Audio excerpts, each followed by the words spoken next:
আমি আজকে আপনাদের একটা নতুন একটা আইটেমের পরোটা করে দেখাবো। তার জন্য আমি এখানে সমস্ত উপকরণ নিয়ে নিয়েছি। প্রথমে আমি এখানে আন্দাজ মতন ময়দা নিয়ে নিয়েছি। এবার আমি এর মধ্যে আন্দাজ মতন নুন দিয়ে, তবে চিনি দিয়ে আন্দাজ মতন, এবার আমি আন্দাজ মতন জোয়ান দিয়ে আর সাদা তেল দিয়ে আমি এটাকে খুব ভালোভাবে ময়ম দিয়ে নিয়েছি। এবার আমি এর মধ্যে ধনেপাতা কুচি, পেঁয়াজ কুচি দিয়ে আমি এই ক্যাপসিকাম কুচিয়ে রেখেছিলাম, সেটাকে আমি একটুখানি মিক্সিতে আধা পেস্ট করে নিয়েছি, তাহলে আমার রুটিটা বেলতে সুবিধা হয়, পরোটাটা বেলতে। এবার আমি টমেটো কুচিও দিয়ে নিয়েছি, দিয়ে এবার আমি এটাকে খুব ভালোভাবে মেখে নেবো। দেখুন গাইস, আমার এটা খুব ভালোভাবে মাখা হয়ে গেছে। এবার আমি এটাকে গোল গোল লেচি করে রুটির মতন করে এবার আমি এটাকে বেলে নেবো। দেখুন আমি এবার এটাকে বেলে নিচ্ছি, বেলে নিই তারপর আমি আপনাদেরকে দেখাচ্ছি।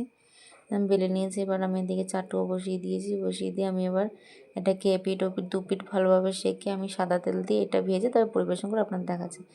দেখুন গাইস, আমি এটা পরিবেশন করে নিয়েছি। আমি কিন্তু এটা চিকেন কারির সাথে পরিবেশন করেছি, আপনারা চাইলে অন্য কিছুর সাথেও খেতে পারেন।